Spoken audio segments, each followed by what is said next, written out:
দেশের ইতিহাসে ভয়াবহ বিমান দুর্ঘটনার শোক আর আর্তনাদের এক অদ্ভুত সময় প্রধানমন্ত্রী নরেন্দ্র মোদী কানাডায় G7 বৈঠকে যোগ দিতে যাচ্ছেন। সত্যিই এক অদ্ভুত সময়ের সন্ধিক্ষণ। G7 হলো বিশ্বের 7 উন্নত দেশের অক্ষ। এমনিতে এই 7টি দেশের মধ্যে ভারত নেই, মূল মাথা আমেরিকা। এরপর একে একে Britain, France, Germany, Italy, Japan, Canada এবং ইউরোপীয় ইউনিয়নের প্রতিনিধিত্বকারী কোনো একটা দেশ। তা সত্ত্বেও 2020 সালে কোভিডের দুঃসময় বাদ দিলে 2019 সাল থেকে গত বছর পর্যন্ত প্রত্যেকটা G7 শিখর সম্মেলনে আমন্ত্রিত ছিলেন নরেন্দ্র মোদী। এইবার সম্মেলনের সময় প্রায় হয়ে এলেও কানাডার তরফে আমন্ত্রণপত্র না আসায় বিভ্রান্তি তৈরি হয়েছিল। যাই হোক, সব ভালো যার শেষ ভালো। অপারেশন সিন্দুরের পর বিশ্বের এমন বিশাল মঞ্চে মোদী কি পারবেন পাকিস্তানের মুখোশ খুলে দিতে? পারবেন সন্ত্রাসবাদে মদতের প্রশ্নে ইসলামাবাদকে এফোর করে দিতে? নাকি ডোনাল্ড ট্রাম্পের ইশারায় তাকে থেমে যেতে হবে? কথাটা এই জন্যই বলছি কারণ এই মুহূর্তে ভারতের সবচেয়ে চোখের বালি যে মানুষটি, সেই পাক সেনাপ্রধান জেনারেল আসিম মুনিরের সঙ্গে 14 জুন ওয়াশিংটনে বৈঠকের পরের দিনই মার্কিন প্রেসিডেন্ট যোগ দেবেন G7-এ। তাই এইবারে G7 মোদীর সামনে সত্যিই এক অগ্নি পরীক্ষা। নমস্কার, আমি মধুরিমা ভৌমিক আর দৈনিক সংবাদ অনলাইনে আপনারা দেখছেন সত্যি আসলে বেদনাদায়ক। শেষ মুহূর্তে কানাডায় ভারতের আমন্ত্রণ পাওয়া নিয়ে বিদেশ দপ্তরের মুখপাত্র রণবীর জয়সওয়াল কি বলেছেন আগে দেখুন, তারপর মূল আলোচনায় ঢুকবো। As you are aware, our Prime Minister had received a call from the Canadian Prime Minister last week. During the call, Prime Minister Carney had invited the Prime Minister to attend the G7, and as you are aware, the invitation has been accepted. It was also an occasion for the two Prime Ministers to talk about India or reflect on India-Canada relations and how do we take it forward. As you are aware, India-Canada are vibrant democracies which are bound by shared democratic values and a steadfast commitment to the rule of law, and of course very vibrant people-to-people ties. We believe that the forthcoming meeting between the two leaders on the sidelines of the G7 summit in Kananaskis in Canada will offer an important opportunity for them to exchange views on bilateral and global issues and explore pathways to set or reset the relationship based on mutual respect, shared interests, and sensitivity to each other's concerns. শুনলেন, তিনি বললেন পারস্পরিক শ্রদ্ধা বজায় রেখে একে অন্যের স্পর্শকাতরতাকে মর্যাদা দিয়ে সম্পর্ককে ফের ঠিক জায়গায় আনার চেষ্টা করা হবে। সম্পর্ক এবং বাণিজ্যের আরো উন্নতির লক্ষ্যে কথা হবে বলে আশা করছি। এছাড়া সাম্প্রতিক সময়ে দুই দেশের মধ্যে নিরাপত্তা সংক্রান্ত যেই টানাপোড়েন তৈরি হয়েছে তা নিয়েও আলোচনা হতে পারে। খেয়াল করুন, G7 ভুক্ত দেশের মধ্যে রাশিয়াও নেই, চীনও নেই। এই দুই অক্ষকে বাদ দিয়ে বাকি 7 শক্তিশালী অক্ষের ফোরাম। সোজা কথায় আমেরিকা গুরু ঠাকুর, বাকিরা সেই পাঠশালার সুবোধ ছাত্র। প্রতি বছর মূলত এই মঞ্চ থেকেই আমেরিকা তার বিশ্ব কূটনীতির দিক নির্দেশিকা দেয়। সেই মতো বাকি 6 দেশ তাকে অনুসরণ করে। 15 থেকে 17 জুন 51তম G7 সম্মেলনের আসর বসছে কানাডার কানানাস্কিসে। প্রোটোকলে যেমনটা হয় তা মেনে আগে থেকে ভারতকে আমন্ত্রণ জানায়নি কানাডা। ভারতকে আদৌ সেখানে আমন্ত্রণ জানানো হবে কিনা তাই নিয়ে সাউথ ব্লকের অন্দরে কপালে ভাঁজ পড়েছিল। প্রায় শেষ বেলায় 6 জুন কানাডার প্রধানমন্ত্রী মার্ক কার্নে নরেন্দ্র মোদীকে ফোন করে এই বৈঠকে যোগ দেওয়ার জন্য আমন্ত্রণ জানান।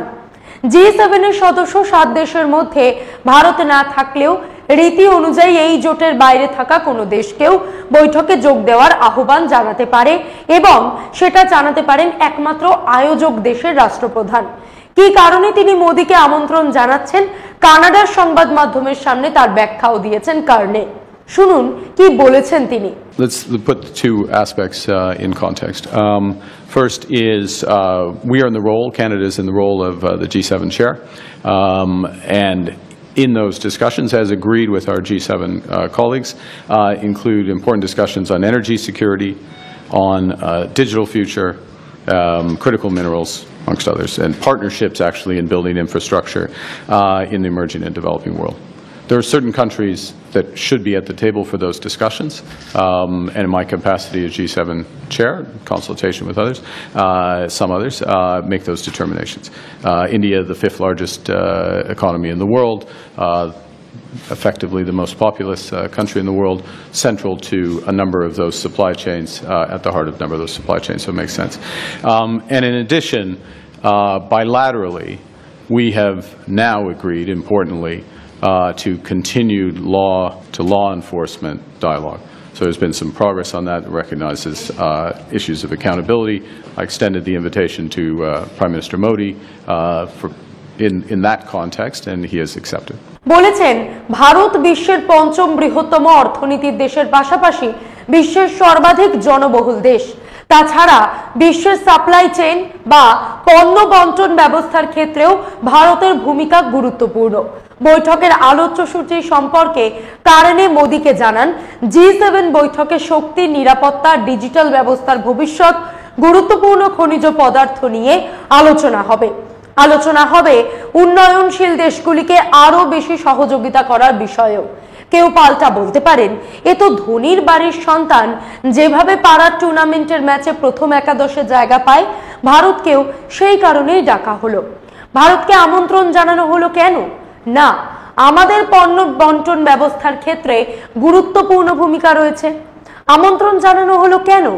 না, আমরা বিশ্বের পঞ্চম অর্থনীতির বৃহত্তম দেশ এবং একই সঙ্গে বিশ্বের সবচেয়ে জনবহুল দেশও।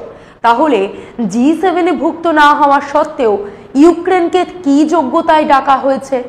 ইউক্রেন এমনিতেই ছোট একটা দেশ, তার মধ্যে গত 2 বছরের উপর রাশিয়ার সঙ্গে যুদ্ধ করে তাদের অর্থনীতি একেবারে তলানিতে এসে ঠেকেছে। সেই ইউক্রেনকে কিন্তু আমন্ত্রণ জানানো হয়েছিল অনেক আগেই। বিশেষ অতিথি দেশ হিসেবে এছাড়া আমন্ত্রণ পেয়েছে ব্রাজিল, দক্ষিণ আফ্রিকা এবং ইন্দোনেশিয়া। যাই হোক, আমন্ত্রণ তো আমন্ত্রণই, তার আবার আগে পরের কি আছে? তাছাড়া কানাডার আমন্ত্রণ নিয়ে তো আর পাকিস্তানের সঙ্গে ভারতের কোনো প্রতিযোগিতা ছিল না। কানাডার প্রধানমন্ত্রীর সঙ্গে ফোনে কথা হওয়ার পরেই নরেন্দ্র মোদী এক্স হ্যান্ডেলে টুইট করেন আনন্দের খবরটা, দেশবাসীকে জানান তিনি। প্রধানমন্ত্রী লেখেন, কানাডার প্রধানমন্ত্রী মার্ক কার্নির ফোন পেয়ে আমি আনন্দিত। সাম্প্রতিক নির্বাচনে জয়ের জন্য তাকে শুভেচ্ছা জানিয়েছি এবং G7 বৈঠকে আমায় আমন্ত্রণ জানানোর জন্য ধন্যবাদ জানিয়েছি তাকে। কানানাস্কিসে G7 বৈঠকে যোগ দেওয়ার ব্যাপারে আমি উন্মুখ। গত মার্চে সেই দেশের লিবারেল পার্টির নেতা হিসেবে কানাডার 24তম প্রধানমন্ত্রী পদে শপথ নেন মার্ক কার্নি। ঘটনা হলো, কার্নির আগে কানাডার প্রধানমন্ত্রী ছিলেন জাস্টিন ট্রুডো। আপনাদের মনে আছে নিশ্চয়ই 2023 সেপ্টেম্বরে দিল্লিতে অনুষ্ঠিত G20 শিখর সম্মেলনের আয়োজক দেশ ছিল ভারত। সম্মেলন শেষে সব দেশের রাষ্ট্রপ্রধানেরা সসম্মানে তাদের দেশে ফিরে গেলেও মূলত বিমান বিভ্রাটের কারণে দিল্লির একটি 7 তারা হোটেলে কার্যত একাকী আরো 2 দিন কাটাতে হয়েছিল জাস্টিন ট্রুডোকে। ভারতের শীর্ষস্তরের কোনো মন্ত্রীও হোটেলে তার সঙ্গে গল্প করতে আসেননি। সেই ঘটনার পর থেকেই কানাডার সঙ্গে ভারতের সম্পর্কের দ্রুত অবনতি ঘটতে শুরু করে।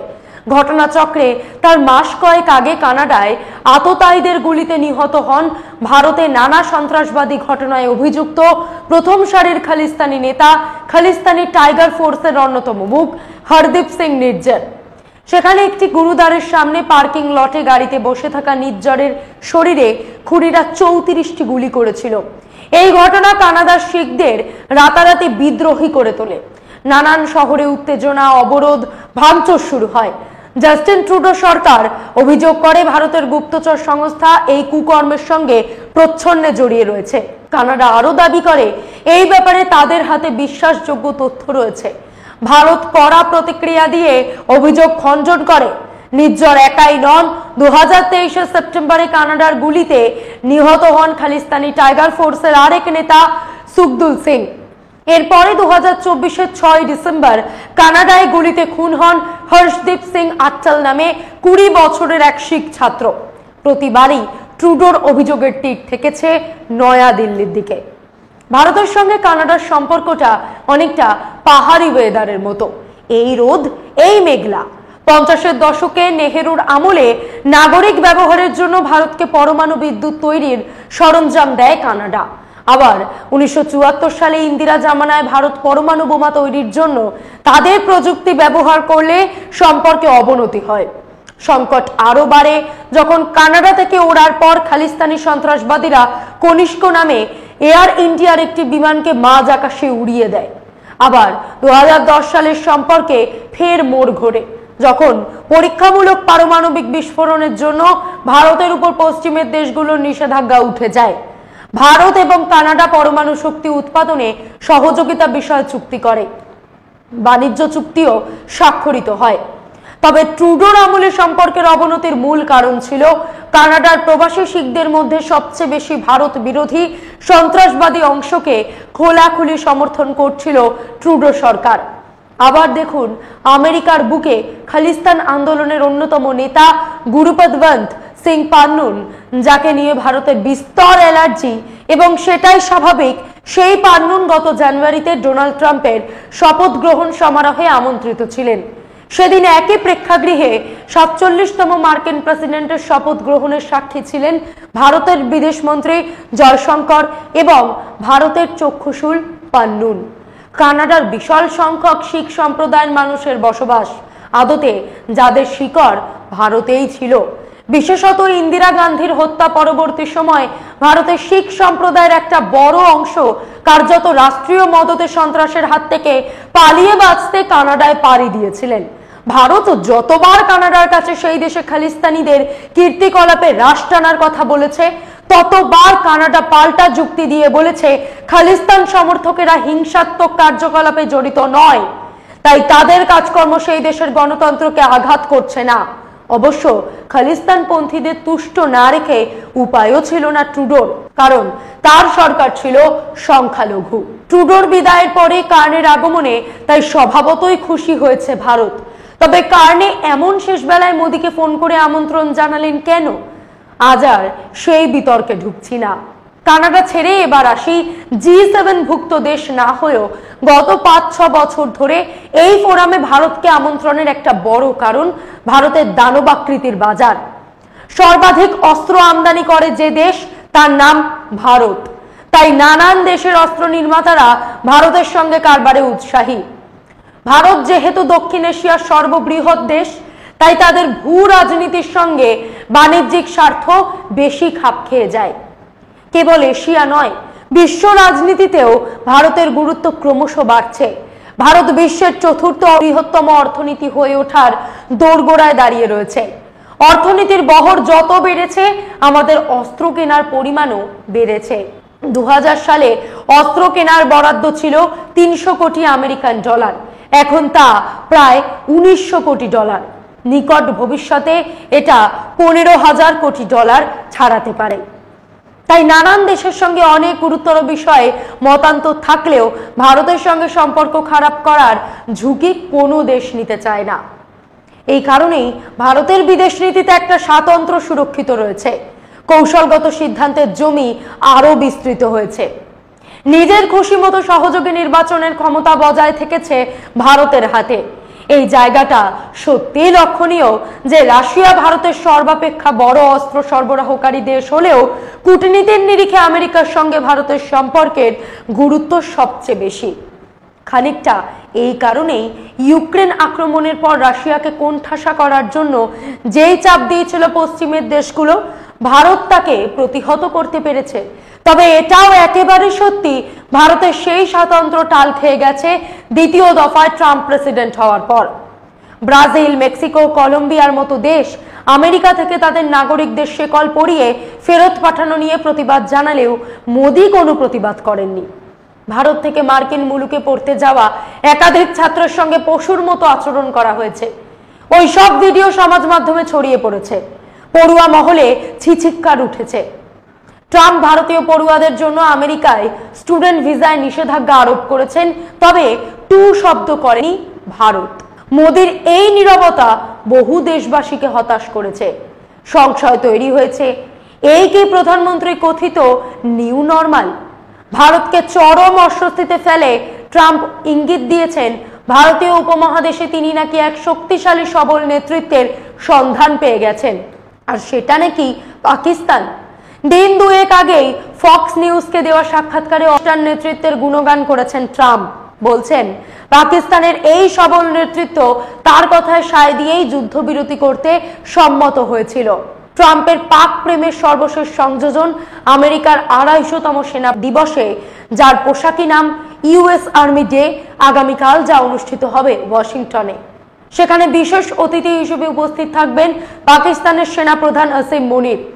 ভারত এর কোনো প্রতিবাদ জানাতে পারেনি, বরং প্রতিবাদ জানিয়েছে কংগ্রেস। এছাড়া অগুন্তিবার ট্রাম্প দাবি করেছেন তিনিই ভারত পাকিস্তানের সম্ভাব্য একটা পরমাণু যুদ্ধ থামিয়ে দিয়েছেন। ভারত তারও কোনো প্রতিবাদ করেনি, উল্টে বলেছে যুদ্ধ থামানোর জন্য পাকিস্তানের director general of military operation থেকে ফোন করে ভারতকে সংঘাত বন্ধ করার অনুরোধ করা হয়েছিল। এই কাঁচা যুক্তি মেনে নেওয়া সম্ভব? সাধারণ কাণ্ডজ্ঞান থেকে এটা ভেবে দেখেছেন যে দেশকে সবক শেখানোর জন্য শুরু হলো অপারেশন সিন্দুর, সেই দেশ থেকেই একমাত্র অনুরোধের ফোন পেয়ে যুদ্ধবিরতিতে রাজি হলো ভারত। ভারত আমেরিকা সংলাপে ক্ষমতার এমন অসাময়িকী কানাডার G7 এর মহামঞ্চেও ফুটে উঠবে এখনই বলা সম্ভব নয়। তবে কানাডায় ডোনাল্ড ট্রাম্প যে নরেন্দ্র মোদীকে আরেক প্রস্থ অস্বস্তিতে ফেলতে চাইবেন তা নিয়ে সন্দেহ নেই। আমেরিকা বিশ্বের সর্বপ্রাচীন গণতান্ত্রিক দেশ, একথা ঠিক। গরিব দেশগুলোর উপর তাদের দান ধ্যানও প্রচুর, সেটাও ঠিক। কিন্তু সবার উপর আমেরিকা একটি তীব্র ধনবাদী দেশ।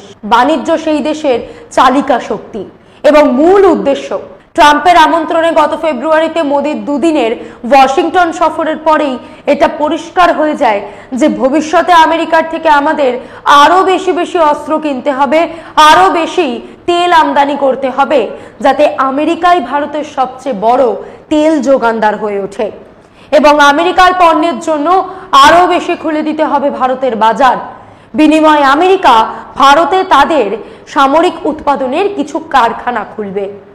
পাশাপাশি ভারতকে অত্যাধুনিক প্রযুক্তি পাঠানোর উপর যে নিষেধাজ্ঞা রয়েছে তা তুলে নেওয়া হবে, যার ফলে মহাকাশ, দূরপাল্লার ক্ষেপণাস্ত্র, আকাশ এবং সাগরতলের সুরক্ষার ব্যবস্থায় ভারতের লাভ হবে।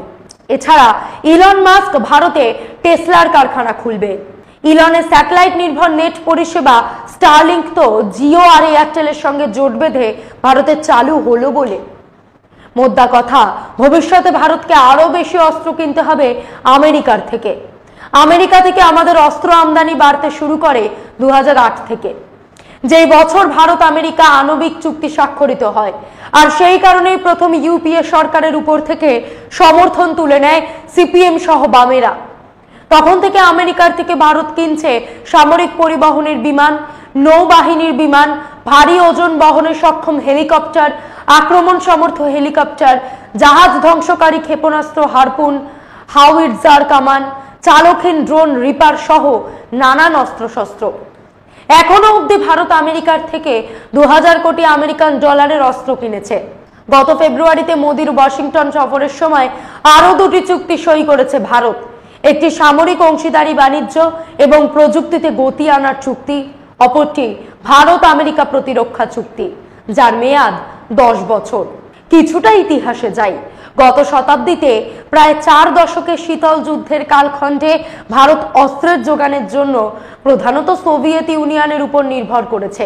তার কারণ পশ্চিমের দেশগুলো ভারতের জোট নিরপেক্ষ অবস্থানের জন্য অস্ত্র বিক্রি করতে চায়নি। 1991 সালের ডিসেম্বরে মিখাইল গর্বাচভের সময় সোভিয়েত ভেঙে টুকরো টুকরো হয়ে যাওয়ার পর রাশিয়া থেকে অস্ত্র সরবরাহে দেরি বাড়ে, সঙ্গে দামও বাড়ে। ভারত তখন অন্যান্য দেশের দিকে তাকায়, যদিও এখনো ভারতের অস্ত্র আমদানির প্রায় অর্ধেকই আসে রাশিয়া থেকে। তবে ফ্রান্স, ইসরায়েল, ব্রিটেন, জার্মানি এবং আরো কয়েকটা ইউরোপীয় দেশ থেকে আমরা অস্ত্র শস্ত্র কিনছি। কিন্তু এতে ট্রাম্প সাহেব মোটেই সন্তুষ্ট নন। তিনি চাইছেন ভারত আমেরিকার থেকে কিনুক F-35 যুদ্ধ বিমান, যার এক একটার দাম 80 মিলিয়ন থেকে 115 মিলিয়ন ডলার। এর আগের একটি পর্বে আমরা ভিডিও তৈরি করে আপনাদের দেখিয়েছি চীন একেবারে অর্ধেক দামে পাকিস্তানকে F-35 এর সমগোত্রীয় পঞ্চম প্রজন্মের স্টিলথ বিধ্বংসী ফাইটার জেট J-35 দিতে চলেছে। একটি নয়, 40টি পঞ্চম প্রজন্মের যুদ্ধ বিমান এখনো ভারতের অস্ত্রাগারে নেই।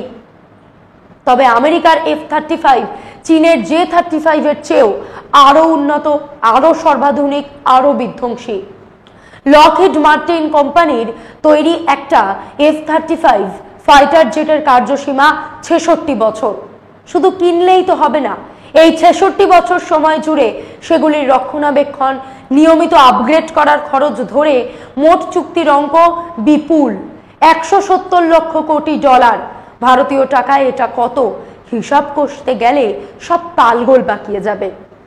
তার উপর একটি F-35 বিমান প্রত্যেক ঘন্টা ওড়ার খরচ প্রায় $36,000।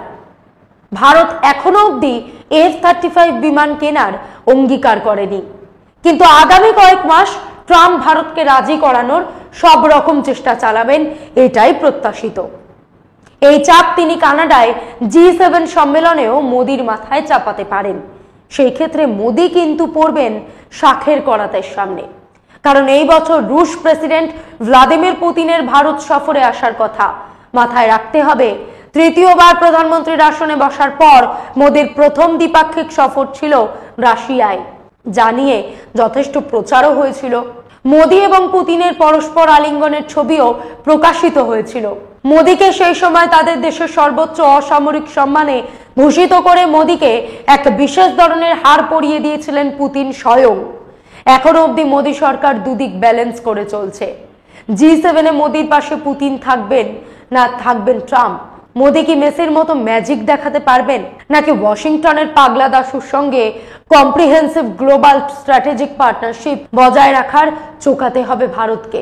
উত্তর অজানা। সবশেষে জরুরি প্রশ্ন, G7 এর চ্যালেঞ্জের মাঝে গ্লোবাল সাউথের একমাত্র প্রতিনিধি হিসেবে ভারসাম্য রাখার সামনে দাঁড়াবেন Narendra Modi. America, Canada, Japan, France, Italy, Germany সহ বিশ্বের শক্তিশালী নেতৃত্বের সঙ্গে একাধিক দ্বিপাক্ষিক বৈঠকের সুযোগও পাবেন তিনি। অপারেশন সিন্দুরের পর মূল যে উদ্দেশ্য নিয়ে বিশ্বের 32টি দেশে সফর শেষে ভারতের প্রতিনিধি দলের সদস্যরা সদ্য ফিরে এসেছেন, সেই উদ্দেশ্যটা কতদূর সাধিত হয়েছে আমাদের জানা নেই। কিন্তু G7 এর মহামঞ্চে নরেন্দ্র মোদীর সামনে সেই উদ্দেশ্য সাধনের সুবর্ণ সুযোগ রয়েছে। আন্তর্জাতিক কৌশল, বিশ্ব নেতৃত্বের সঙ্গে দ্বিপাক্ষিক সম্পর্ক সবকিছু বজায় রেখে এই কাজটাই ভারতের প্রধানমন্ত্রীর সামনে অগ্নি পরীক্ষার মতো। কানাডায় সম্মেলন 15 থেকে 17 জুন। আজ এই পর্যন্তই। এমন আরো বিষয় জানতে অবশ্যই সাবস্ক্রাইব করুন, লাইক, কমেন্ট আর শেয়ার করুন। দেখতে থাকুন দৈনিক সংবাদ, শুধু নামই যথেষ্ট।